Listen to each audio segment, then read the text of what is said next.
Gerbil. Yeah, wait. Garby's getting lit like a box of matches. Thought that she was loyal, she gets passed around like soccer practice.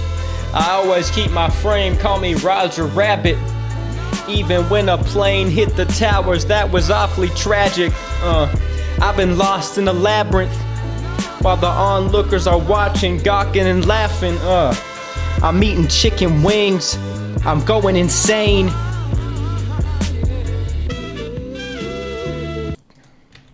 Morning sunrise. Hopefully it doesn't get claimed.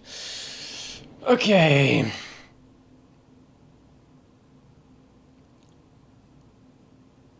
Wow, Gerby's back.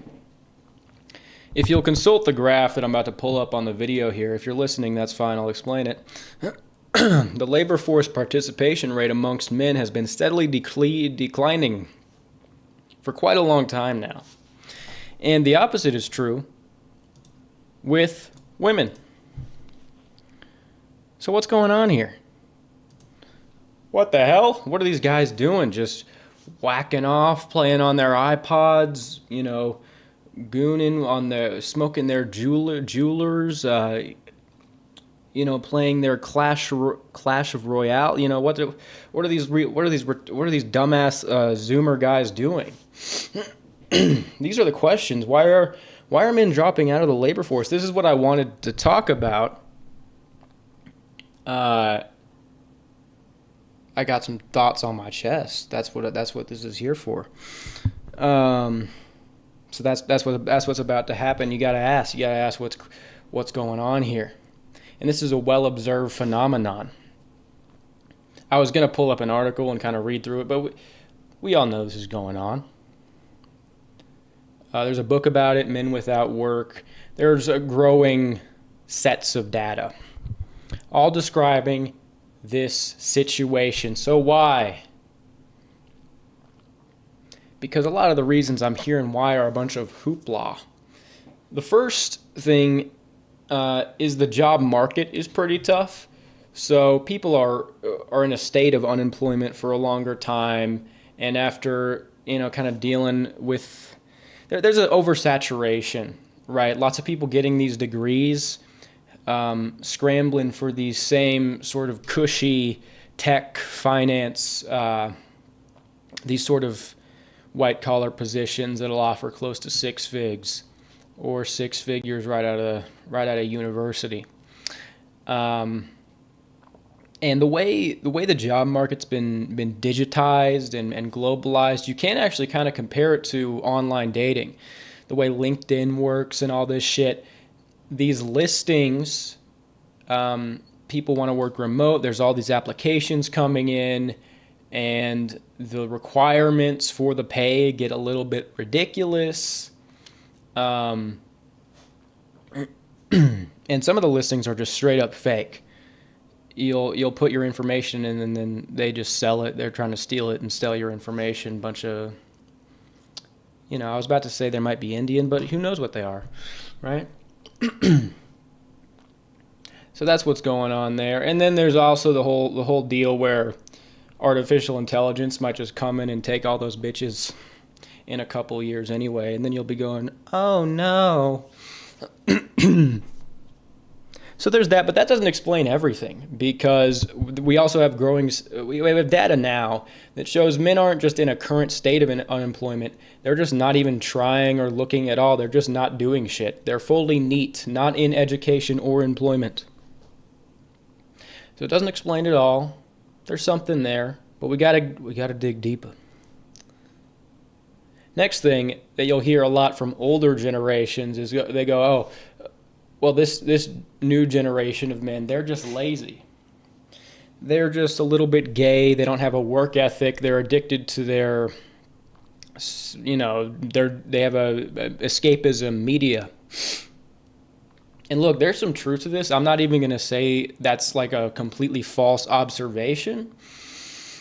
It's more like that's the effect rather than the cause. It's not like this whole generation is born, you know, completely inept and lazy. these things happen over time, and our sort of relationship with escapism is a reaction rather than the catalyst. So it doesn't get to the core issue. And the core issue, of course, is the incentive structure. Is the juice worth the squeeze? That's what you really got to ask yourself, because the real reason why young men are choosing not to work, provided they can do so while still being able to feed themselves and have shelter. I mean, even then, some might choose to actually be vagrants. But provided they can, and they can, somehow get by or leech off other people or get benefits or some shit, provided they can do that, they will. Well, not every man, but a growing amount of men will do that.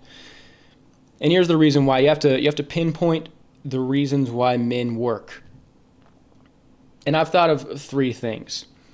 The first is that the job itself can provide a sense of purpose. It can be enjoyable. It can be helpful. The second thing is to provide for a family. For women, basically, for women, for children. The third is for money, and when I say money, it's like a chance at financial freedom, at building actual wealth, rather than a means to just get by. Because as I said, if they can do that without the job, they'll just get by. So these 3 things, and there's a balance here. So if your job is not fulfilling, and if you don't have a family, you better be making a lot of money. If you don't make a lot of money, you better have a family to provide for, and you better like the job. There's a balance here. But what you'll find now is that all 3 of these things are deteriorating now. So the incentive structure for men to work, provided they can without starving, isn't there. Let's get into it. You say, okay, most people don't enjoy their job that much. They're not super excited about it. They're not doing something they're super passionate about. And that's fine. Not everybody needs to, people say this about school. They're like, oh, it just teaches you to work. It doesn't teach you to fucking make your own path, be an entrepreneur. It's like, that's the way it has to be. For every entrepreneur, for every boss, there needs to be dozens of workers. So that's what school should be. It should teach you how to work. It should teach you how to be a wagey. That's fine. Most people aren't lucky enough to have a job that they love doing. That's okay. But at least what you could ask for is a job that's even in the abstract, helpful or serves a purpose. What you'll find now, and people have done surveys on this, there's a book called BS Jobs, as well, about half the jobs, people can't even conceive why it's helpful. There are all these government positions, all these filler positions in companies. It's like adult daycare. And the way the hourly wage system works, you're just going there. You might only be doing work for a small percentage of the time you're at work. Send a couple emails. You go to the building. You're doing a Zoom meeting in the building, and you're just a little cuck. You're sitting in this chair. You're beholden to all these all these hoes in the HR department. So it's kind of fruity, but it's all good. So this is what you'll find. I mean, people say, oh, getting a job, at least you're not sitting down all day. That's like half the job is you're dead ass. You're on baby. You're just sitting down all day. Barely even doing shit. So the jobs themselves are like fake. A lot of them. And the jobs that aren't, there are some blue collar jobs. You're working with your hands like a man. You're hitting the oil fields. That's okay, but we'll get into the problems with that later. So yeah, the first thing is the jobs themselves aren't fulfilling. And also there's this idea where you work for the economy as a whole. You're serving a position, you're contributing, you're doing it all, paying your taxes, being a contributing member of society. Well, men and people in general, but I guess you could say maybe specifically young men, are beginning to realize the the culture hates them, the society hates them, and in general, people the curtain is being lifted that the ruling structure, the government, you know, whatever, our officials, you know, people are beginning to really, especially now, realize they don't care. They don't care about it. They seem to be more interested in diddling children. And like, you know, 5 years ago, it'd just be like a little joke saying that, like, oh, that's funny. There might be some truth to it. I mean, it's like kind of just, that's actually what's happening. It's fucking crazy. They're you know, and they're beholden to all these other interests. They're sending billions of dollars all the way around the world. People's houses are getting wiped out. Nobody gives a fuck. They don't care. And this is, I'm talking about America because I'm American, but you can extrapolate to this to other countries. It's the same dealio if you get down and dirty with it, but I'm not going to get down and dirty with it because that's not the point of this video. But yeah, general contribution to the society, dude. People don't, you know, you can't even blame young people for being very skeptical about that idea. I'm not sure my tax dollars are going to my roads and schools. The curtain's been lifted, right? So there's that. The jobs themselves, a lot of them are fake. And the second reason, the women, the dating market. So you work, if you're going into the workforce, you would already have a family, or you would have good prospects to create a family, good relationship prospects long term. Men don't have that. Relationships, they just don't last. If you enter the workforce as an adult without a relationship, like how do you meet people on the weekends, on these like events, online dating? I mean, it's just a disaster.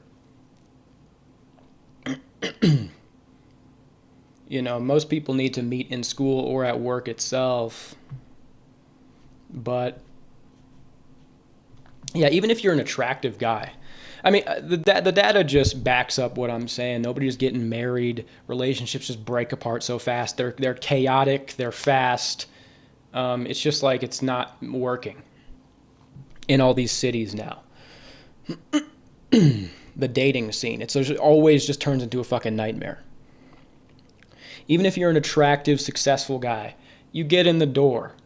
You know, the girls, they like you.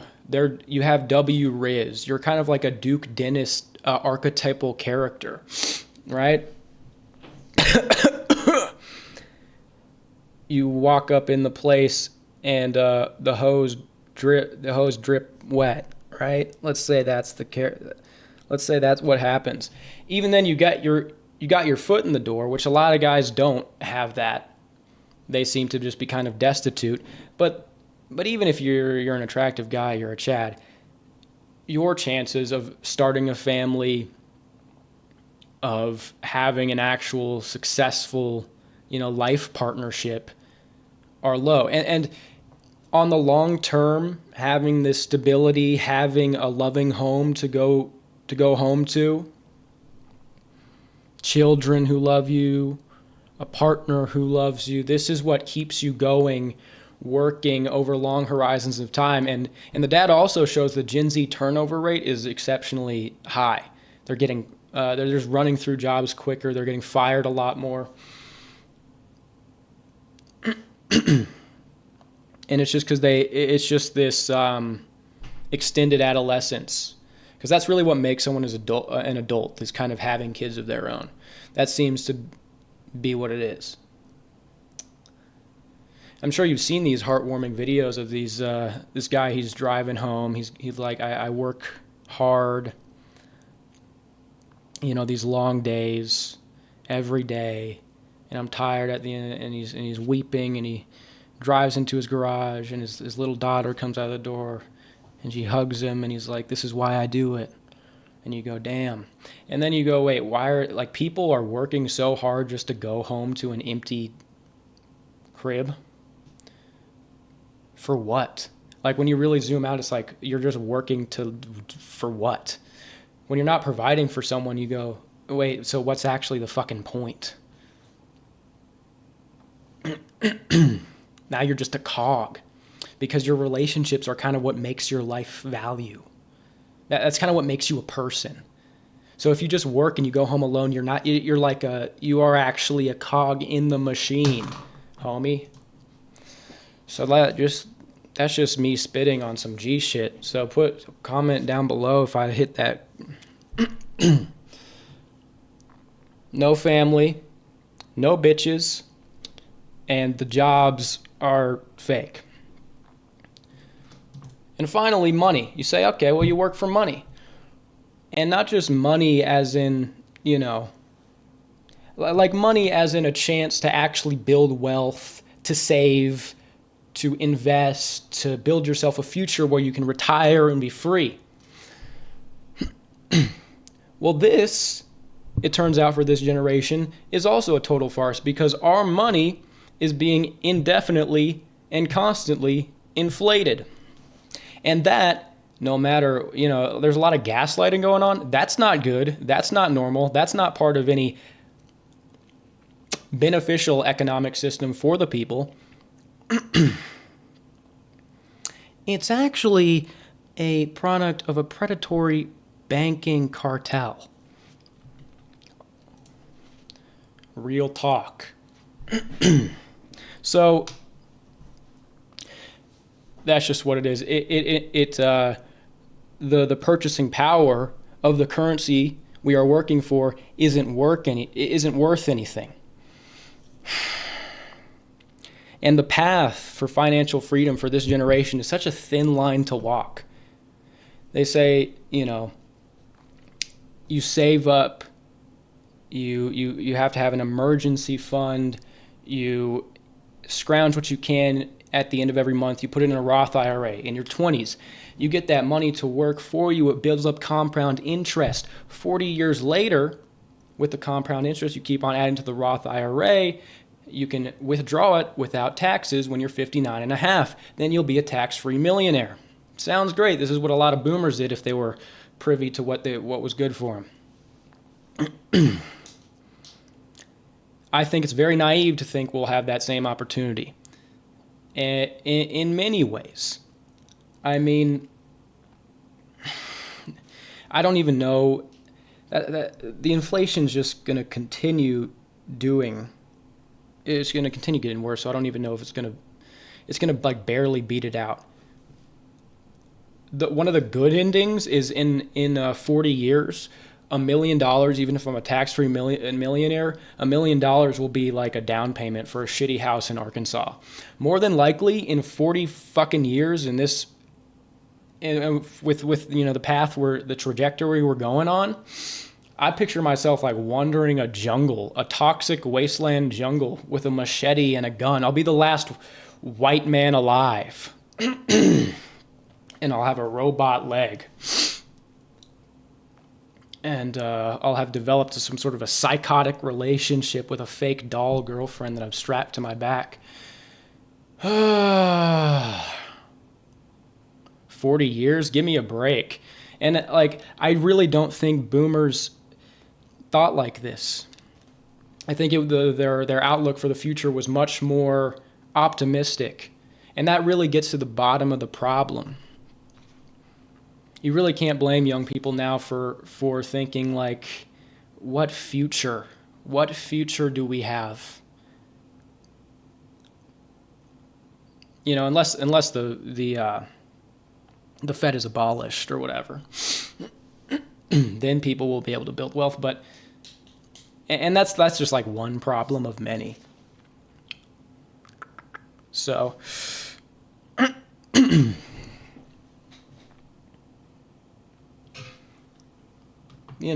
money just keeps on getting more and more worthless, and the assets that you would invest in to build more wealth, you just get priced out of. And the ultimate example of one of these would be real estate. Young people just can't get in the door now with that sort of thing. So that's why people look at this situation and they go, okay, I can't take the traditional route. I gotta do my own thing, start my own business. This is where you get all these red pill marketing tactics, drop shipping, crypto, motherfucking, use AI to start 14 bots that scrounge. It's like, fuck off. Start trying to be an influencer. And a lot of this stuff is unreliable. A lot of this stuff is a scam. But people are saying, hey, I'm still going to give it a whirl because, you know what? What isn't a scam? Working all my life to still not be able to afford anything while not even, having any real relationship prospects in a job that I can't even abstractly conceive who I'm helping or what I'm doing, for a civilization that's collapsing, for, a whole society that hates me. Society! What the fuck? That sounds like a scam to me. And I'm just keeping it J real. I'm just breaking it down on some real J shit on the homies. I'm just busting it wide for the gang, and I can't really do anything else.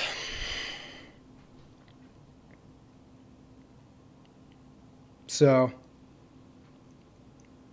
and yeah, the jobs that are good, the jobs that are real, you're framing houses, you're fixing pipes, these are great, okay? But over a long period of time, long time horizons, if you're doing these for a while, it does take an effect on your body, which is also fine as a man if you're providing for people and if you're able to take the money you make in that job and buy something. But I'm not going to destroy my body over dozens of years with no bitches and no real paper. I'm not trying to be a bitch. Like, I really want to. It would be so dope to be a woodworker or work with my hands and have that, mean something, and think I have prospects for having a family and buying a house with that money, but I don't. So why would I do it?